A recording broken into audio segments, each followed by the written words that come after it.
Welcome to my National Podcast. Let's get into it.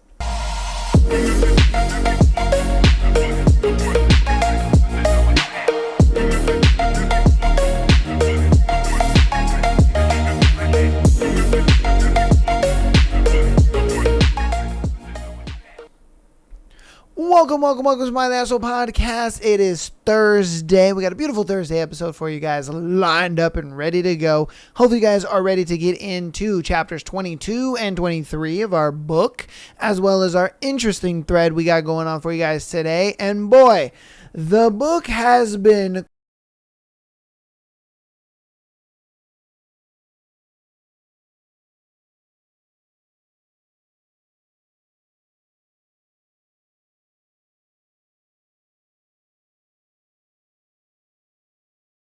Yes, the book's been crazy.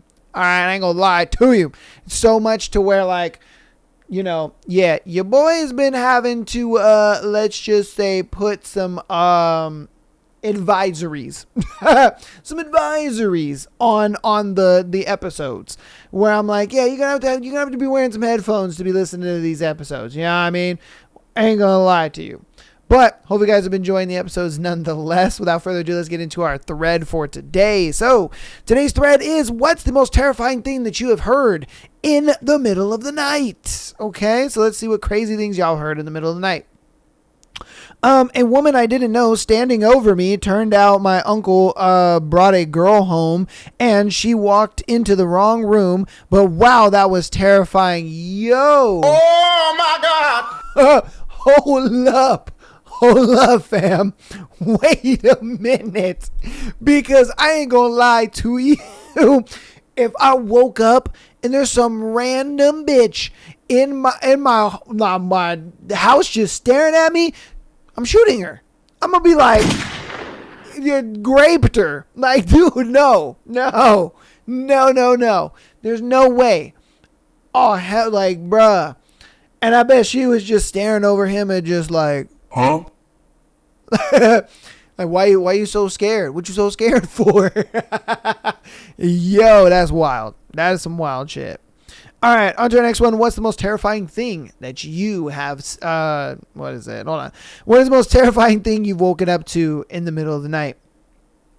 A random guy sitting on my bed. Apparently, he was a drug dealer, and my roommates told him since they were short on cash, I would fuck him to make up the difference. No,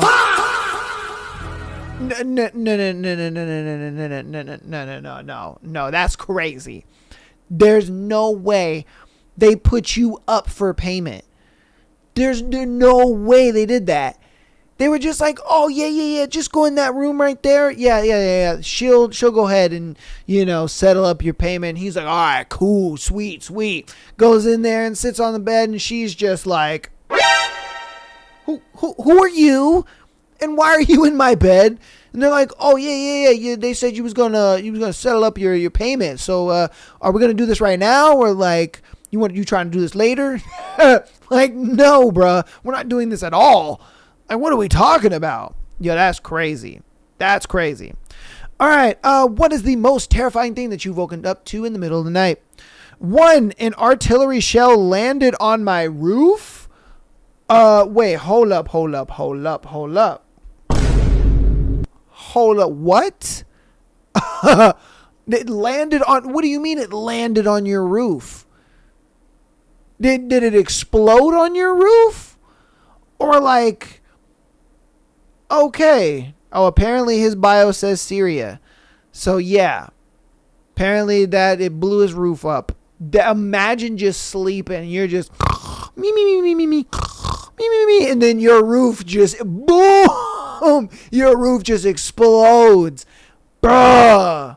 That is crazy. And then he says, 2, a powerful earthquake destroyed the entire area except for my tent. Wow, that's lucky. That's mad lucky. Wow. Okay. Yeah, that's mad lucky. All right, on to our next one. What's the most terrifying thing that you have woken up to in the middle of the night? 2 cats fighting on my stomach. One of them wasn't mine. Bruh. Wait, hold up. What do you mean one of them wasn't yours? How did this other cat get inside? How did it get in the house? What the heck are we talking about here? Yo. Yeah, I'd be like, how in the hell did this cat get in here? Man, that would be kind of terrifying. I won't lie to you. That would be extremely terrifying. All right, what's the most terrifying thing that you have woken up to in the middle of the night? The piano in the living room playing itself. In the dark, I've never had bigger goosebumps. The neighbor's cat had snuck in an open window. Oh, okay. Okay, because I was like, yo, hold up. I was like, you got some poltergeist, my guy? You know what I mean? You got a dead grandma that's just in the house playing piano or some shit? Like, yo, yeah, okay. All right, we're good. We're chilling. Because, bro, I ain't going to lie to you. I was like, What did he say? You got a what? You doing what now? You got a what now? I ain't going to lie to you if I slept over at his house. And I'm just, and I just hear this piano playing. I'd be like, okay, no, I'm going home. I'm going home. It was great. It was nice, dude. It was nice hanging out with you and all. I'm going home. Yeah, like, no. We're not doing that. We're not doing that. You're crazy. All right, on to our next one. What's the most terrifying thing that you have woken up to in the middle of the night? About a month ago now, I woke up to something slamming into the door, or slamming into the floor in my upstairs neighbor's apartment. Hadn't been the first time they'd woken me up in the middle of the night, stomping around, and this time something felt wrong, and my adrenaline was already pumping. At first, the muffled sound seemed like it could have been laughing. Then I heard a shout from the guy. Then someone running across the apartment. It wasn't my upstairs neighbor, and she started screaming. I was already out of the bed at my door as she barreled out of hers, yelling my name and saying, "He's trying to kill me." Hey, yo, what the fuck? Oh, shit. Luckily, it ended as soon as I let her in my place. Her boyfriend never came down the stairs after her. I called the cops. They arrived pretty quickly and arrested the guy for attempted murder.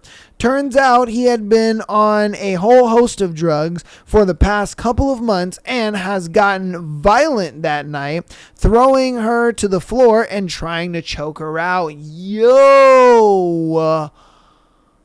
That's crazy, bruh. He was like, not only am I gonna Emotional damage. you know what I mean, but I'm gonna like get physical with you too.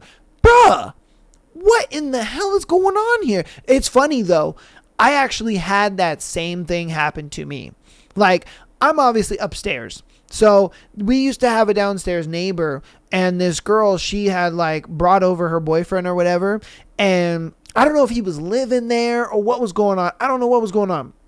But I'm laying on my couch watching some TV. All right. And I'm like physically like laying down on my couch kind of thing.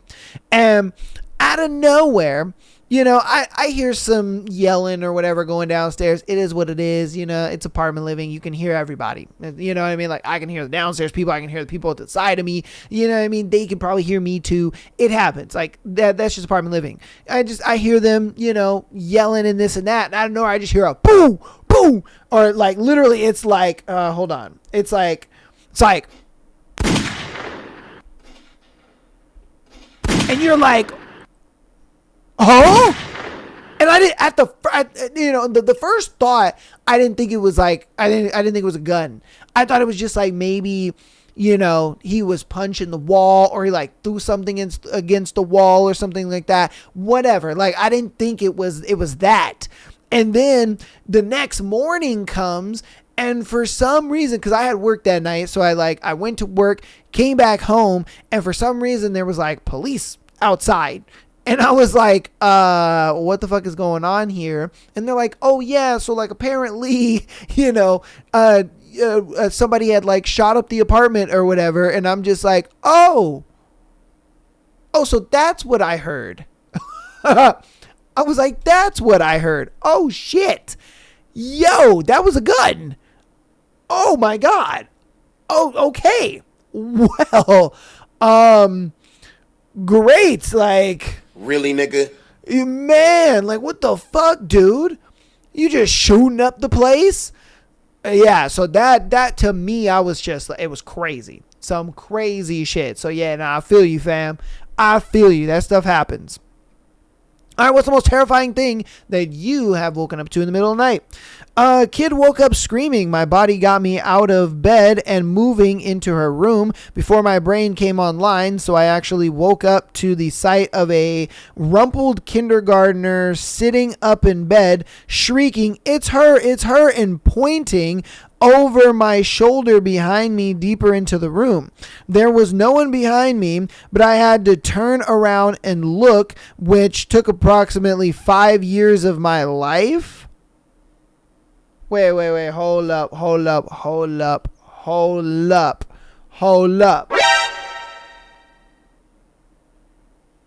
So you're telling me that your kid was sitting up in the bed and was like, it's her?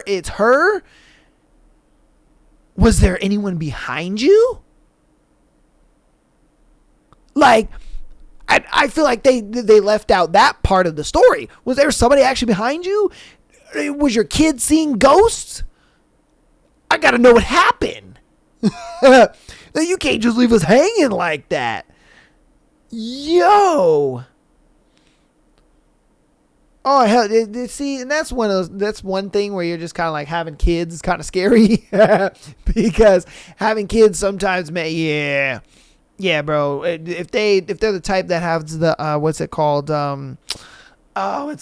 have the imaginary friend.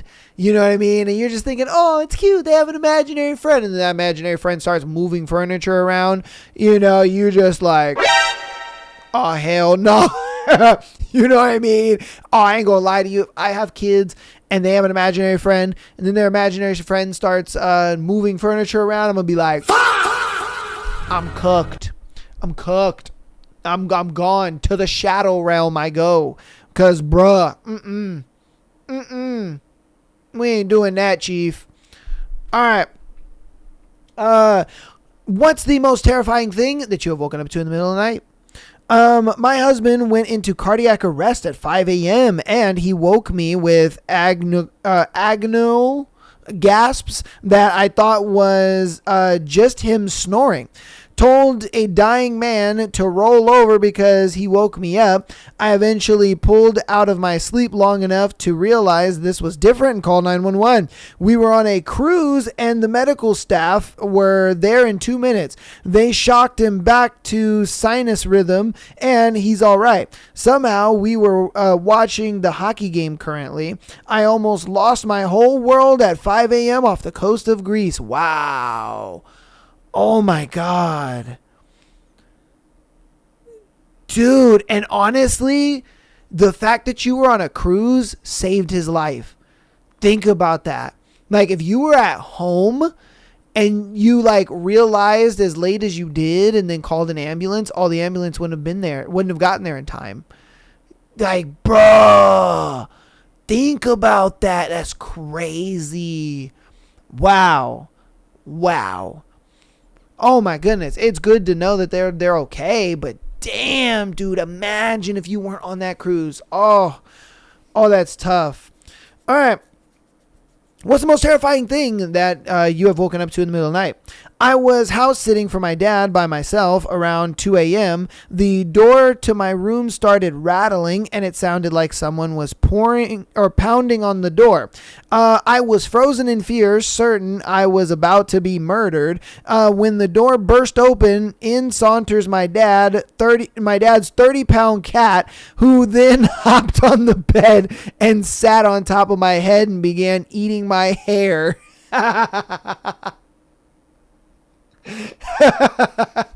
Oh my God.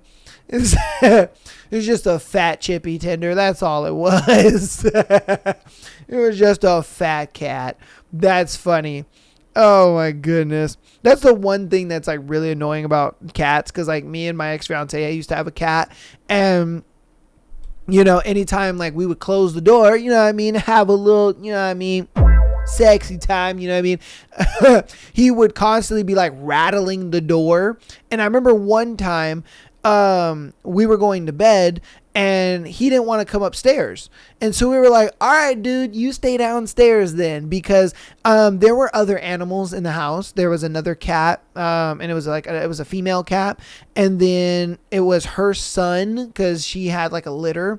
And we got rid of most of the cats, but she had like one kitten left. And they always like to play together. We named him Junior.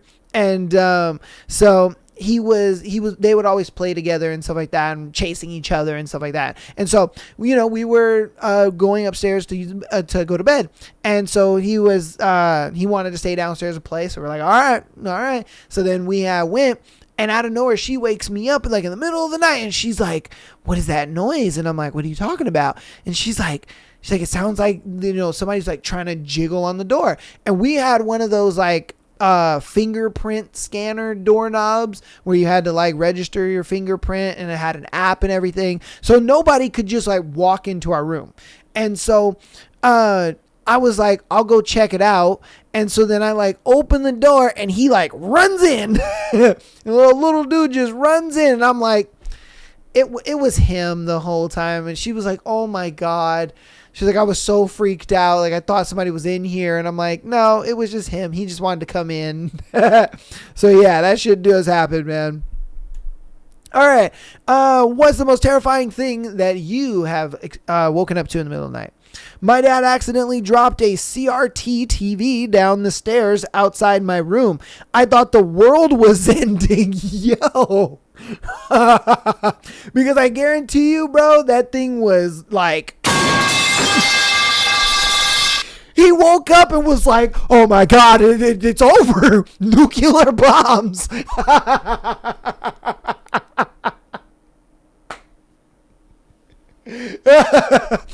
Oh my God. Oh shit. Dude walked out of his room and saw that destroyed TV, and he was just like, oh my God, bro. Oh, hell no, man. What the fuck, man? Get your ass on, you woke me up for this? Like, come on, man. You woke me up for this? Oh, man. Damn. All right. Whatever, dude. Like, I know I'd be pissed.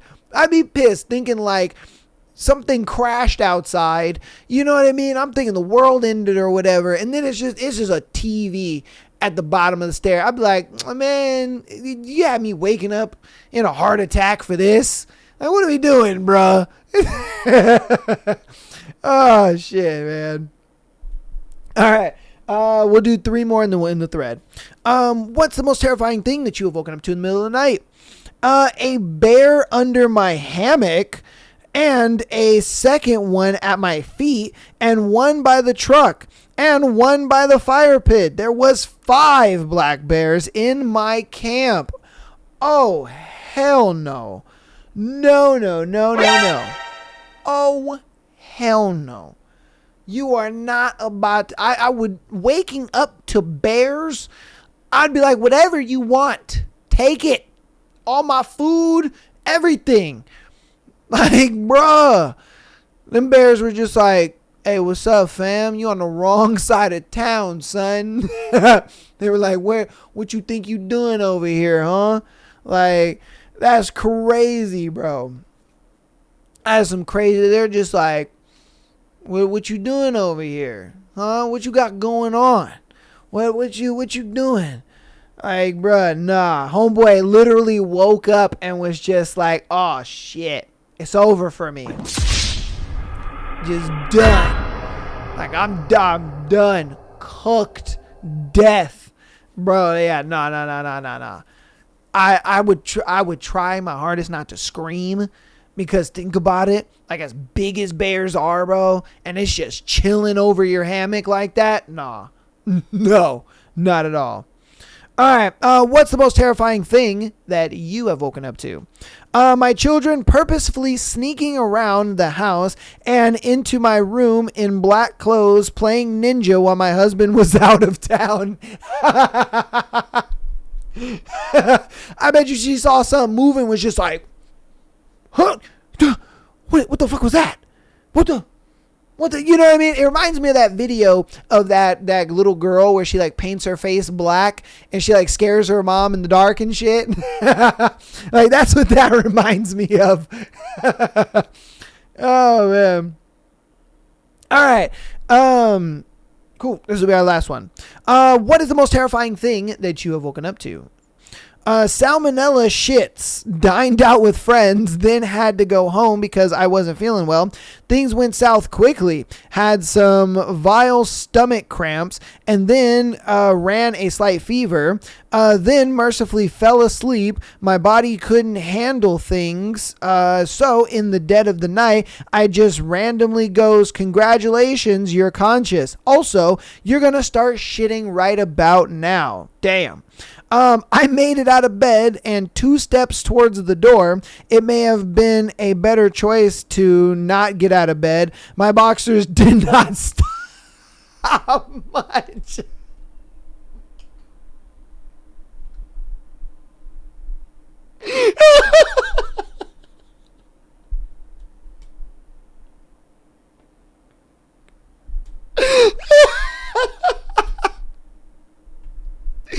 Yeah.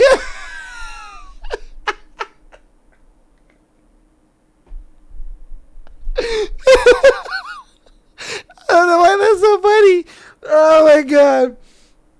Oh shit, bro. Oh, Brother, this guy stinks! oh, literally, bro. The moment he said his boxers.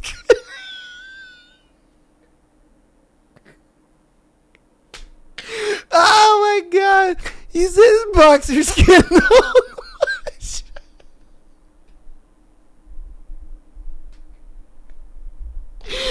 No, bro. Oh my god. I don't know why it's so funny. It just is, dude. Oh shit. I am crying. Bro. That boy's boxers loaded up quick. Oh my god, bro. I'm sorry. Oh shit. Oh fuck, dude. Oh my god. That boy was just like, I took 2 steps and my boxers were loaded with dookie. Oh my god. Oh shit. Oh my god, I'm trying to read the rest of it. Okay. Oh shit. You know how when you're roused from sleep, suddenly you don't think straight. I bravely soldiered on to the toilet. As I was sitting there, realization hit. I had left a trail. Damn, bro. This motherfucker said I left a trail. I lived alone at the time. I was nauseous and weak. I cleaned up myself and cleaned the floor. I didn't count how many breaks I had to take due to violent bouts of diarrhea. Despite everything, I didn't barf. That night is easily in the top 3 worst experiences of my life. Bro. Oh my God. I ain't gonna lie to you, man. Like food poisoning and all that kind of stuff, and just like tummy troubles in general, not the best for even me. Oh my goodness. I remember there was one day where I had some Taco Bell late at night, and this was recent. This was probably a couple weeks ago. I had some Taco Bell, and it was one of those things. I had just got off stream with you guys, and it was pretty late, and nothing was open except for Taco Bell. Taco Bell didn't close till 3 a.m, so I was like, all right, cool, let's go to Taco Bell. I got me a little nacho and a bean burrito and a taco. Ate all of that, and then out of nowhere, I'm over here watching the new season of Frieren, and my stomach just violently attacks me, and I'm just like, oh my God, what is going on here? And I knew immediately I had to dookie. I get on the toilet, bro. I was straight fighting demons, son. Straight fighting demons. It was one of those, like, you got to take your foot out of your pants so you can spread your legs a little more. You know what I mean? Like, bro, it was bad. That shit was bad, bro. Oh, and then, it was so bad. Like, the doo-doo was filling up the bowl. So I had to, like, flush the toilet. You know what I mean? I had to do one of these real quick. I was just like, oh, let me just flush the toilet real quick. You know, I got the fucking doo-doo particles all on my booty cheeks. You know what I mean? Then I went round 2 and filled the bowl up again. Thank God I was done after that, though. Oh, dude, the relief that my stomach felt, though, oh, unmatched. It was unmatched. It was just unrivaled. Oh my God, my stomach felt like somebody had took my stomach out and they put a brand new one in there. Oh my God, it was bad. It was bad though. Oh, it was so bad. But yeah, man. Whoo, that's going to go ahead and be that thread. That was funny. Okay, that was fucking funny. When dude told me, he was just like, I took 2 steps and my boxers didn't hold much. I was like, oh, bro. Like, dude, that was funny. Oh, shit. All right. Let's get on into our announcements, and then we'll get right into our book for today. So, patreon.com/MyTheAsshole Get an exclusive episode every single Friday, as well as being able to send in your scenario to be featured on the Tuesday and Sunday show. Thank you, audio listeners, for all the support. I appreciate you guys so much for coming out every week, downloading the episodes, kicking it with your boy, hanging out with me and Michael on Sunday episodes, enjoying the book on the Thursdays episodes, enjoying your boy on the Tuesday episodes. You guys seem to really like the Love is Blind episode that we did on Tuesday, so I'm glad for that. Obviously the weddings have already gone down, so we're gonna watch that. I'll probably talk about them briefly on Tuesday, so I'll talk about them on Tuesday. We'll talk about it very briefly then. But yeah, so hopefully you guys enjoyed that episode. Let's get right on into the book. If you want to support us even more, follow us on Instagram, TikTok, as well as subscribing on YouTube. All that is free and it helps out a lot. Audio listeners, thank you for downloading the episodes. Rate us 5 stars on your preferred platform. All that good stuff. Without further ado, though, let's get into the book, baby. All right, let's do it. 22. Dahlia. I'm coming up empty. Despite my attempts to dig into the Viper's medical records and find any suspicious absences close to the date of Vi's attack, they're so neat and tidy, it's impossible to find any discrepancies. In the span of the week since I started this job, I've managed to gather DNA evidence from most players, including Preston, and they all came out negative. I'm back to square one again. I thought maybe I could gather some clues about Vi's attack, but it's proving impossible. Even if I get invited to Vencor's parties, what am I supposed to do under so much surveillance? Out myself and possibly get killed before I discover anything? That's what.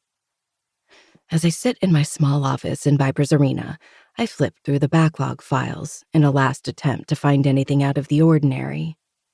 My ass hurts and I shift in my chair. A groan slips out of me as my muscles scream in pain. That asshole Kane really meant it about my inability to walk. I can't even sit without feeling every inch of him inside me. Since that time he ambushed me in his apartment, he's been asking me to meet him every single day. Sometimes at his place, and other times in secluded forests. And let me tell you, that man is a fucking animal. I don't know where he gets the stamina or how he comes up with new ways to make me scream. It's like a roller coaster ride with no ending in sight. He always chases me first, and when he catches me, he fucks me on all sorts of surfaces. The floor, the stairs, against a tree, in the bathtub. Everywhere. Every time I think I've figured out his pattern and come up with a plan to escape or hide, he always finds me. No exceptions. It's a thrill, a high I think I'll never come down from. I'm an addict who can't quit. It's impossible to even think about abandoning the hit he injects in my veins with every encounter. Whenever he sets up a meeting, I get a tingly feeling in my spine, a need for more. More. So much more. Hell, I believe I've been conditioned so deeply I wouldn't consider any other form of sex enjoyable anymore. I'm surprised I even opened my legs for mediocre experiences in the past. Kane is right. Normal sex bored me to tears. Before him, I thought it was expected not to completely enjoy sex, and those mind-numbing orgasms were the stuff of novels. I never thought that being hate-fucked to within an inch of my life was the answer. With a groan, I hit my head on the table. I'm so sick, and so is he. But somehow it works. I love sex again. I dream of him fucking me and wake up with my hand in my wet pussy. The violence, the chase, the aggression, and even the name-calling turns me on. His whole presence turns me on. Pretty sure I've become a sex addict, even if my body barely keeps up with our brutal, bruise-inducing, toxic-as-fuck sex. The whole thing is toxic, really. Kane is adamant about the using each other part and refuses to budge. That man doesn't have a gentle bone in his body. Whenever I try to stroke his skin or hug him, he stiffens as if I plunged my hand into his chest and ripped out his heart or something. He also always gets mad and shuts down, so I've stopped doing it. I hate the lack of connection, but it's better than having him snap or completely withdraw behind his high walls. At least when I pretend to be fine with the relationship as it is, he drives me back to his place and offers me baths. He even cooks me food and sends me so many clothes, Megan is getting suspicious. So I had to tell her it's a sex-only relationship and that the rich love flaunting their money. But this thing with Kane is highly dysfunctional outside of the sex. My imaginary therapist would point out that even the sex is dysfunctional as fuck, but we both enjoy that, so it doesn't count. I tried being gradual and forming a connection, but he shuts me out so fast, it's a struggle to talk to him.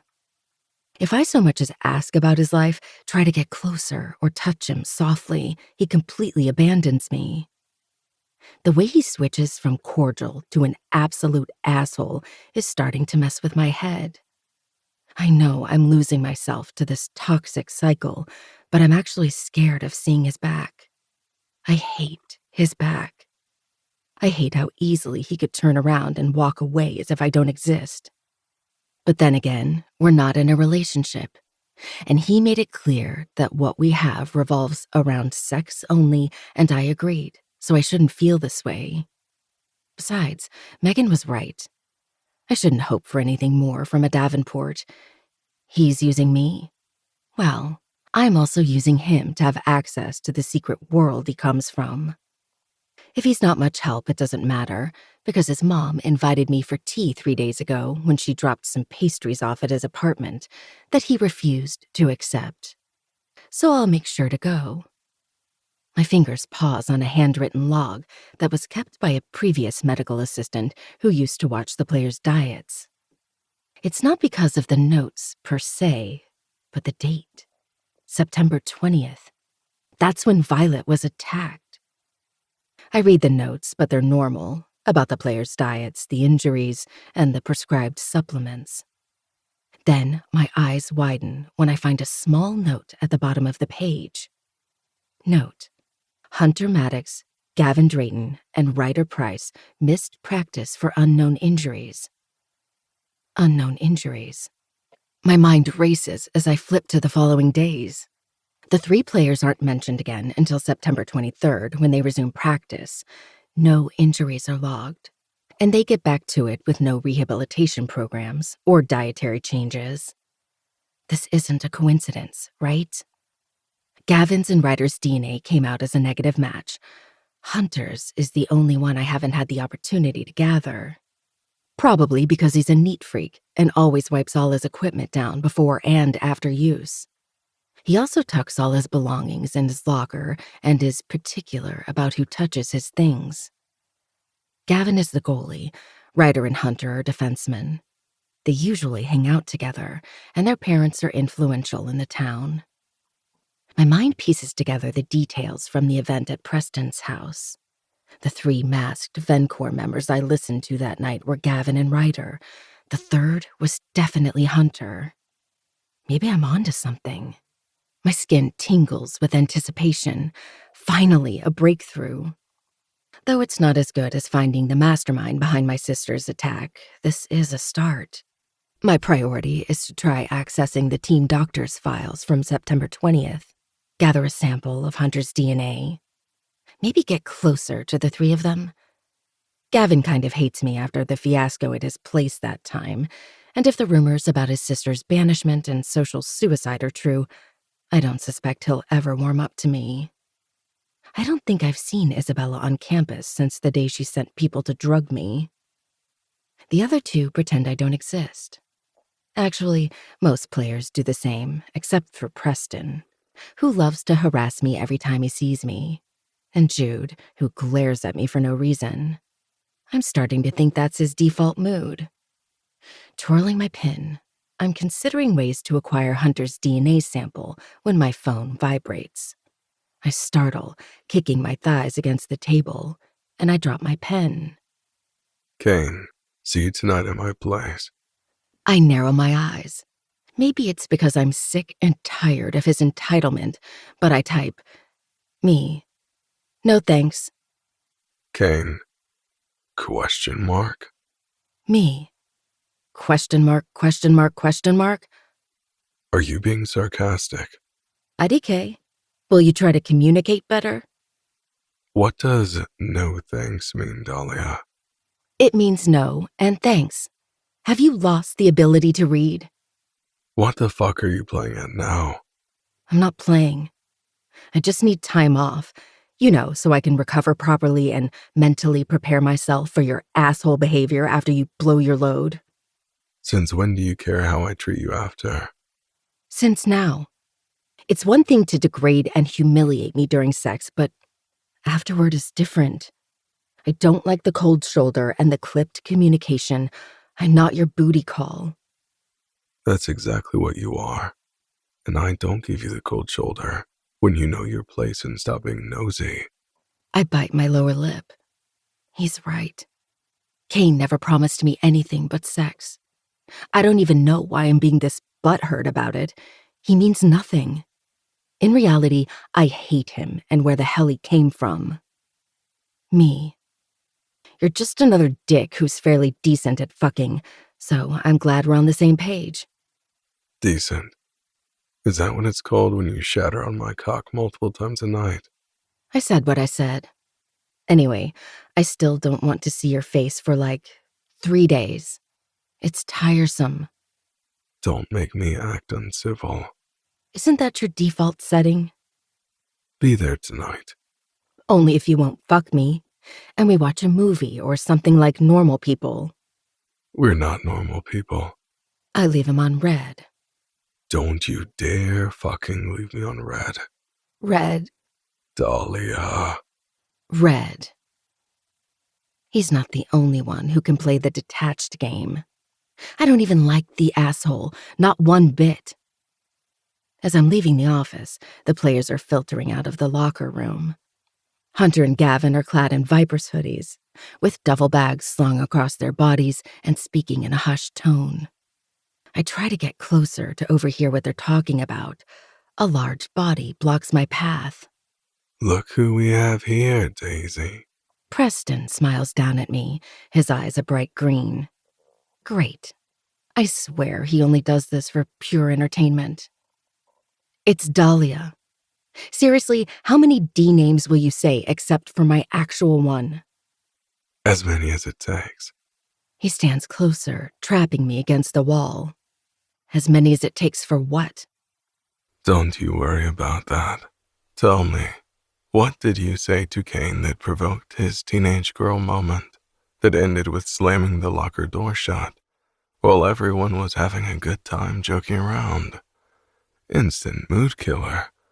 You're such a drag. Anyone ever tell you that? I narrow my eyes. Preston is really hard to read. Sometimes he's threatening and calling names, and other times he's joking around. I'm not sure whether or not he's diagnosed, but he gives off major ASPD vibes. He gets off on humiliating others, and he often does it in a very backhanded way. He's the master at ruffling his opponent's feathers and always gets out of it unscathed. Except with Marcus. Now, that bastard is definitely diagnosed. One thing I've learned is that being weak or lying down and taking it, or worse, avoiding conflict, feeds their sadistic energy. And I'm also in the mood to pick a fight. So I grin. Aren't you the drag? You know, because your uselessness caused the Vipers to lose for the first time this season. His smile remains the same, but the glint slowly dims. Is that so? Uh-huh. Everyone watched as Marcus wrapped you around his pinky finger and dragged you through the rink like dead weight. I match his smile. As I said, useless. I realize I've overdone it when it's too late. Preston reaches an open hand out and wraps it entirely around my face, his fingers digging into my skull as if he'll break it. Fear locks my limbs, and I don't dare breathe. You need to learn how to shut the fuck up. His voice is creepily cold, completely different from his usual devil-may-care attitude. You and that dirtbag Osborne are nothing more than bugs. You might buzz a little, might even sting and be a general nuisance. But make no mistake, I can squash you whenever I wish. I will end your miserable, annoying lives as I see fit. Pressure grows in my head, and I think he'll make good on his promise. He'll kill me. I feel it in my bones. He'll snap my neck and walk away as if nothing happened. Then he'll get away with it because he was born into the right family, and I'm a nobody. His hand disappears. My lips part, and I blink the moisture that's gathered in my eyes as Kane appears in front of me. He's tall, taller than usual. As he partially obstructs my view, I only see his back, broad and wide, blocking Preston's face. And for the first time, I don't loathe the view of his back. Walk away, He says calmly. I was in the middle of something, Davenport. How about you walk away? I sink my fingers into the side of Kane's hoodie. I don't know what the hell just happened, but I was so sure Preston was going to kill me. It's bloodlust, I realize. I felt the red haze in his touch and each of his words. That's a man who's probably killed before and would do it again in a heartbeat. That something is over. Kane says, without paying attention to my hand. Go. I don't take orders from you. Step away. My hand trembles. What if Kane lets him do whatever he wants to teach me a lesson? What the hell did I get myself into? Touch her again, and you lose that hand, Armstrong. Loud laughter spills from Preston. Is that a threat? A warning. Dahlia is mine, and I made it clear that I don't like others touching what's mine. There's a long, unbearable silence before Preston slams his shoulder against Kane's. Hard. Then he walks off. I don't look at him, focusing on my trembling, chopped-off breaths. What the hell is this feeling? A shot of adrenaline? The sensation of narrowly escaping death? Are you going to hold on to me forever? I release his hoodie and wince at the wrinkled mess I leave behind. Sorry. Kane faces me, his expression closed off, his eyes dark. Is that all you have to say? Thanks. Instead of thanking me, learn how to read the room and pick your fucking battles. His tone is biting, his angry words cutting into me like knives. I've never seen Kane this enraged. Hell, I didn't think he was capable of this type of rage. And the part that twists my stomach is the feeling that he's mad. For me. For my safety. I swallow. I didn't know. But you must have felt it. Stay the fuck away from Preston and Jude. You don't have the slightest clue about what they're capable of. What about you? I don't know what you're capable of either. He strokes my cheek, his voice low and gravelly. It's too late to stay away from me. You should have taken the chance when I first offered it.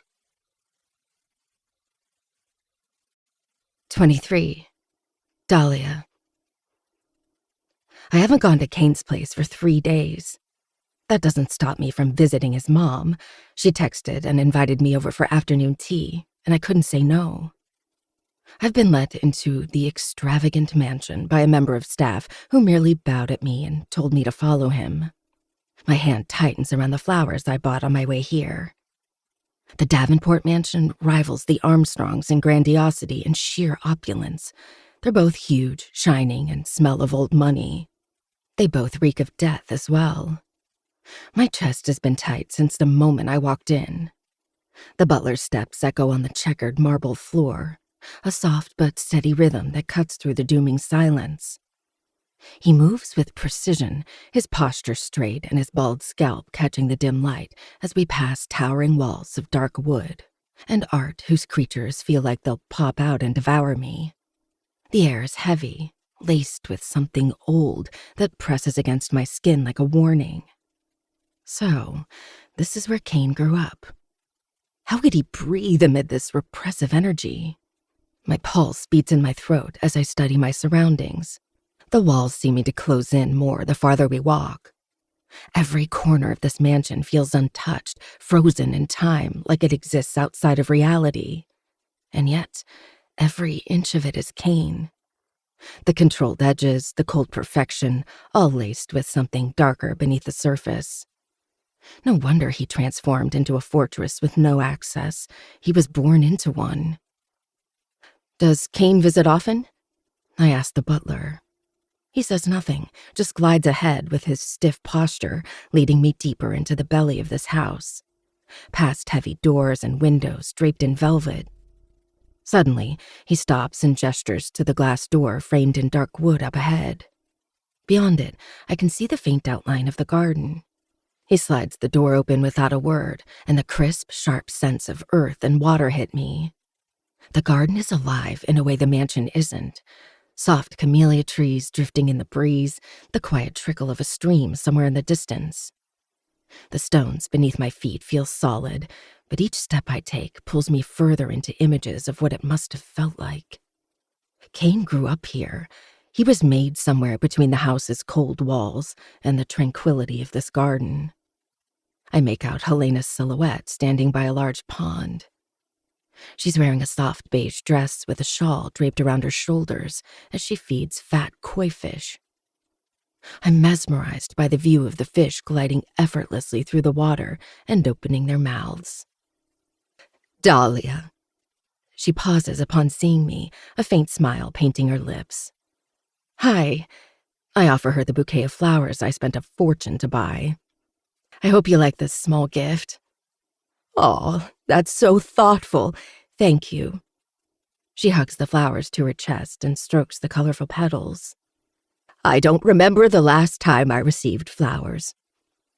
She motions in the direction of the glass door, and a staff member walks out with purpose and takes the bouquet.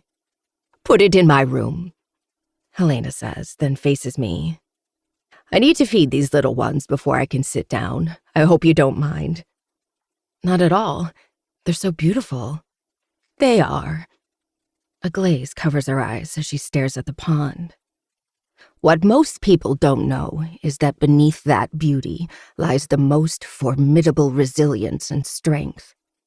They can survive in harsh weather and swim against currents. They give me hope. I study her profile. She seems half alive, and her voice sounds a bit tired, lifeless even. My heart aches for her.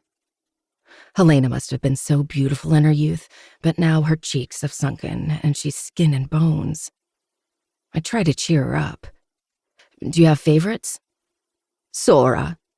She motions at the largest red koi fish, who keeps beating the others to the food. I got him when I first found out I was pregnant with Kane. All his siblings passed away, but he's going strong. Nearing 23 years old. What does Sora mean? Sky in Japanese. The wide, unrestrained, and all-encompassing sky. Her eyes soften as if she were looking at Kane. Now she's breaking my heart. And I'm really disliking Kane. Would it hurt him to show some affection to his lonely mom? Some of us would kill to have a mom. Would you like to feed them? She offers me the ceramic bowl. Can I? Absolutely. I grab the bowl and start throwing out some pellets. The prick Sora eats it all, leaving the rest with open mouths and no food. He shares Kane's all-or-nothing personality for sure. It's his way or the highway. After that encounter where I was nearly murdered by his friend, that asshole Kane has ghosted me for 3 days. No kidding. There have been no texts, and he hasn't talked to me in the arena. Just because I said I didn't want to see his face for 3 days. I was actually being vengeful because he refused to get together if sex wasn't involved, but I didn't think he'd take it literally. So I sent him a text this morning. Text, Dahlia. Wow, talk about petty. He left me on red. Not gonna lie, I don't like it when my tactics are used against me. But anyway, Kane who? The guy I can't stop being curious about and, therefore, dropped by his parents' house. That's who. With an internal groan, I focus back on Helena. Is Sora always this greedy? She laughs, the sound airy. I suppose. He's the oldest and believes in hierarchy. Just like Kane. Her smile disappears. No. Kane believes in control, just like his father.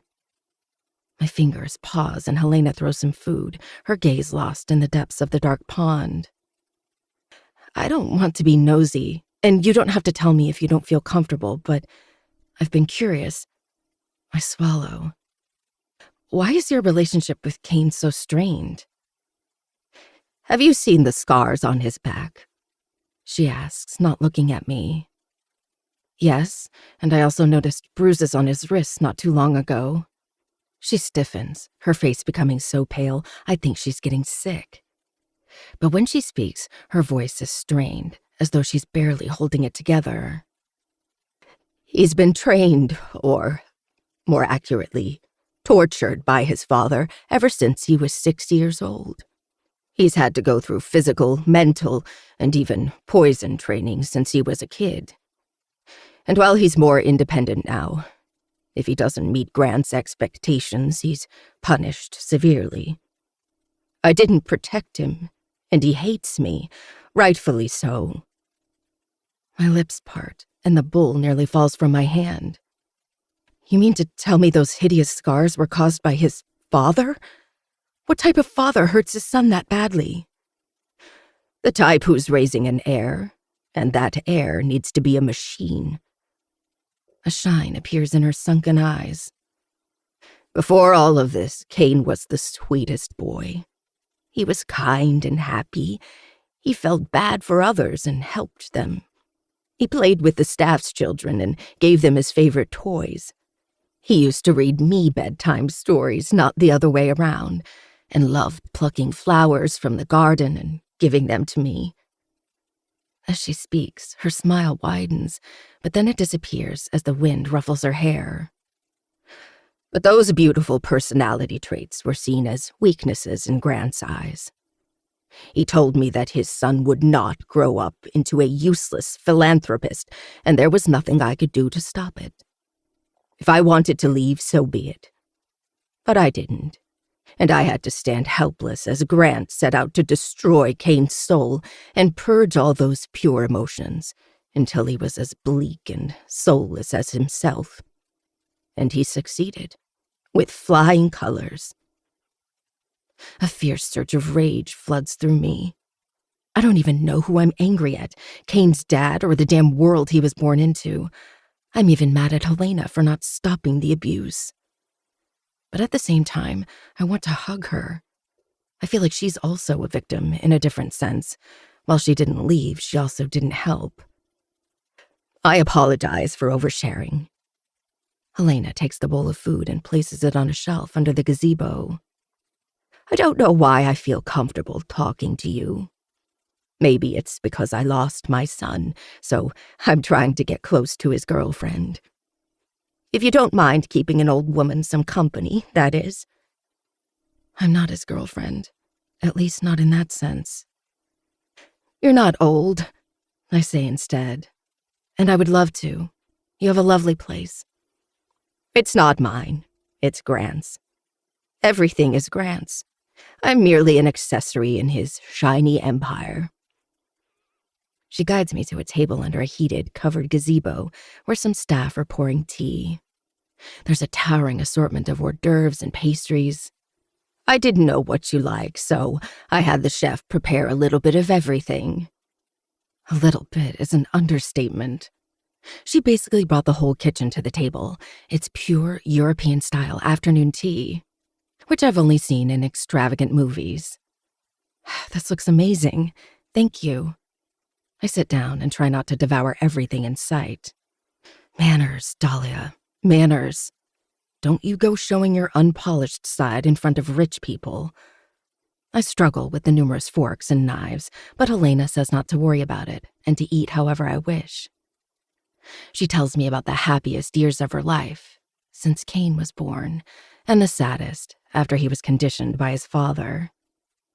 Helena also talks about how the house has felt lifeless since Kane permanently moved out a couple of years ago. Even though he ignored her or treated her coldly before, he still came home and she saw him every day. Now that he's gone and refuses to keep in touch, her depression has gotten worse. I notice that she barely eats and the butler brings her medication. He hides the label, but she doesn't seem to care too much. Prozac. If she's taking antidepressants and still looks so damn sad, it's serious. It feels like I'm using her by probing, but her son is a blank slate who won't tell me anything, no matter what I do.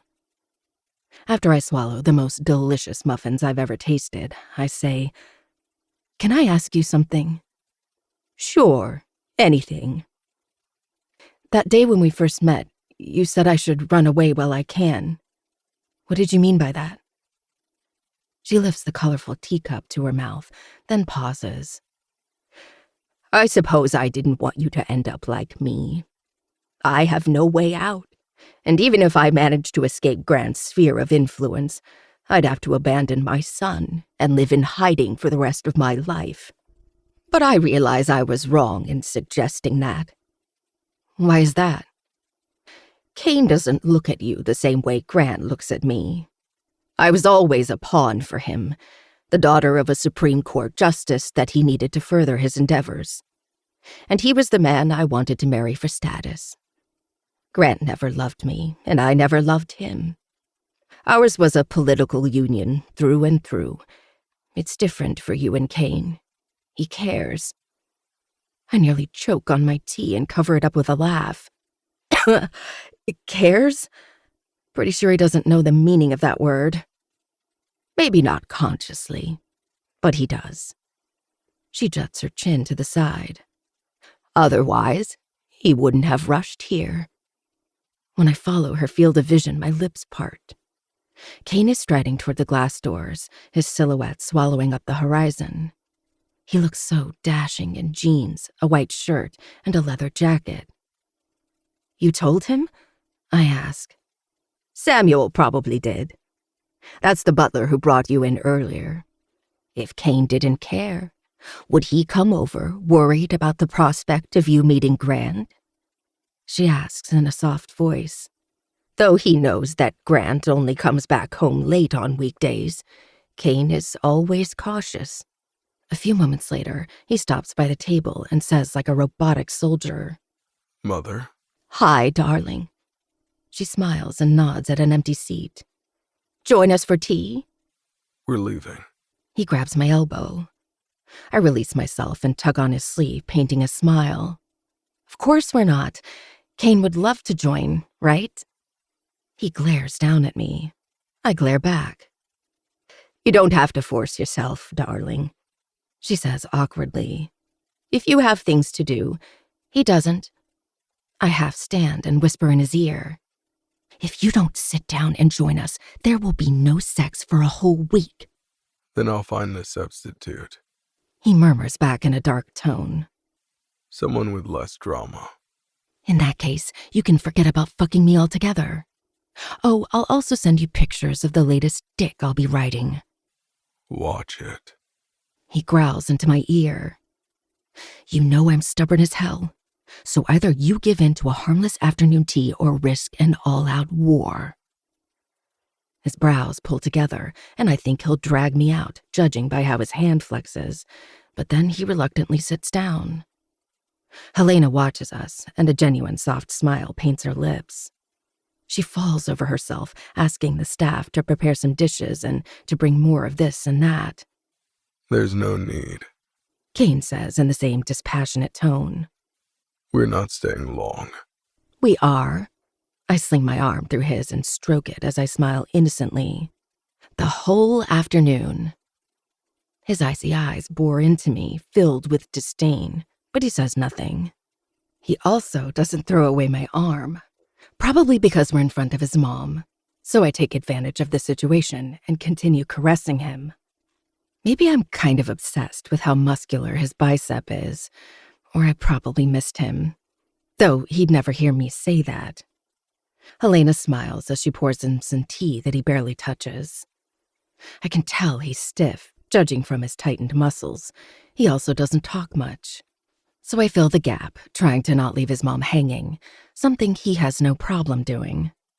Including him in the conversation is an uphill battle, but at least Helena seems less sad, and her smiles are more natural. She asks about school and training, which Kane responds to mechanically. But I add more punch to my replies. "Oh, I didn't know you were on a scholarship," she says with awe. "That's impressive, Dahlia. It must have been a lot of work. And here I am taking from your precious time and asking you to entertain me." If you know that, don't invite her again. Kane says point blank. I elbow him hard and smile at his mom. It's my pleasure. This peaceful garden is a nice change from the town's hustle and bustle. I'm truly grateful. Don't listen to Kane. His delivery sucks 90% of the time. Does it? He smiles as he wraps a palm around my nape, tightening his grip. Duh, you can be so boring. I brush his hand away. Anyway, we can totally meet whenever you wish. Helena smiles and shakes her head. Soon after, Kane has had enough of playing house and insists on leaving. His mom hugs him, but he pats her back in a detached manner. So when it's my turn, I give her the warmest hug, promising we'll meet again soon. And I'm not even a hugger. As Kane escorts me out of the garden and into the house with a hand on the small of my back, I stare up at him. Maybe you should be kinder to your mom. Maybe you need to be less nosy. He halts in the middle of the long hallway and faces me, his shoulders tightening. Why the fuck can't you stop making things difficult for one fucking day? If you want easy, go search for easy. Dahlia. He wraps a hand around my throat, his voice echoing in a low, dark timbre. You need to learn how to stay the fuck out of my business. I sink my fingers into his hair and pull, then get on my tiptoes and whisper against his mouth. How about no? His hot, heavy breaths skim over my lips. God, why do I want to kiss him? We're not even having sex, so I shouldn't need a connection. This is confusing and illogical. Kane's exhales turn harsher, his grip tighter, and his nostrils flare. He's containing himself, shoving himself behind that wall I hate so much. I can handle you, Kane, I say in a whisper, stroking his hair instead of pulling it. You think you can. I know I can. I wet my lips, and his darkened eyes zero in on the motion, turning molten. You know nothing. He grinds out, even as he watches my mouth. You're just a fuck, Dahlia. Stay where you belong. And yet, you want to kiss me. I lick his lower lip, leaving a shiny trail of my saliva on his soft skin. His grip tenses up on my throat. Stop that. Show me how I'm just a fuck. I roll my body against the taut ridges of his muscles. Kiss me, Kane. You're a fucking nuisance. Kiss me. I hate you. I hate you too. Kiss me. I'll fucking ruin you. Prove it. Kiss me. My words are stolen when he kills the distance and seals his lips to mine with a groan. There's something different about this kiss. It's deep and unhinged like the rest of him, but it's also slower, not as frenzied, not accompanied by his brutal fucking or his constant need to claim and possess me. His hand tightens on the sides of my throat, his index finger tilting my jaw to the side as he devours my mouth, sensually sucking on my tongue. There's anger, too, but it pales in comparison to the way he owns me. I kiss him back, reveling in how he loses control, how he shows me his true self. Only me. I pull on his hair, then stroke it. I moan in his mouth and let him manhandle me, any way he pleases.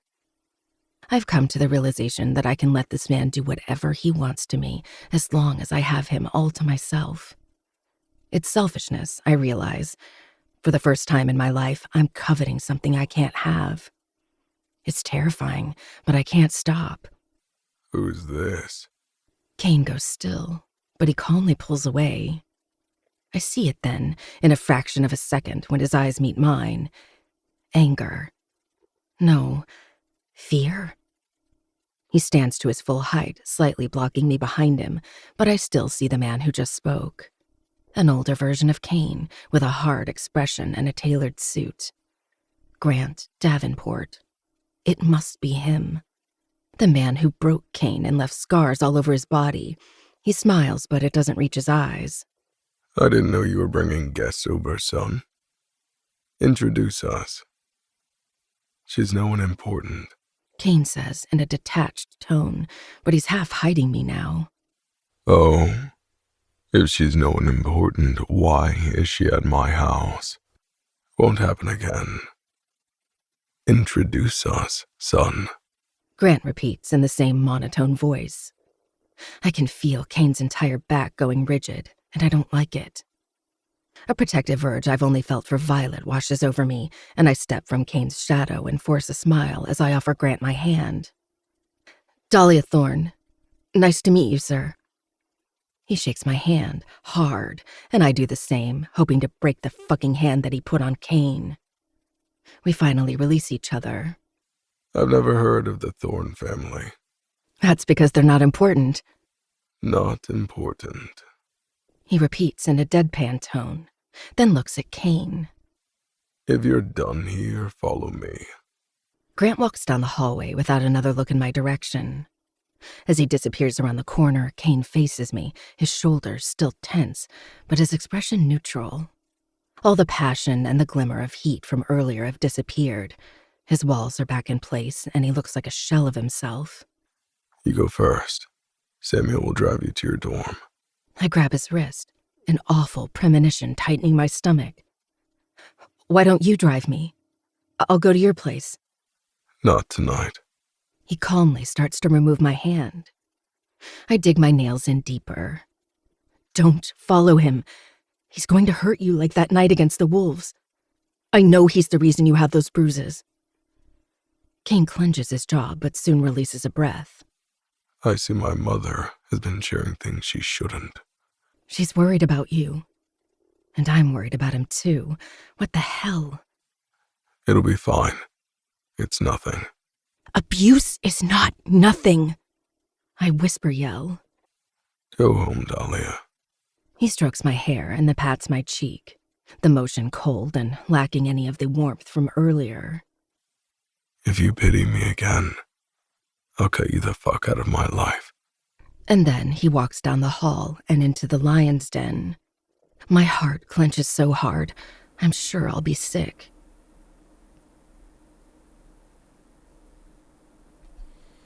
All right. And that has been today's episode. Thank you guys so much for watching, listening, all that good stuff. I will see you guys on Friday if you're a Patreon member, or I'll see you guys on Sunday for another beautiful Sunday episode. Love you guys all, and peace.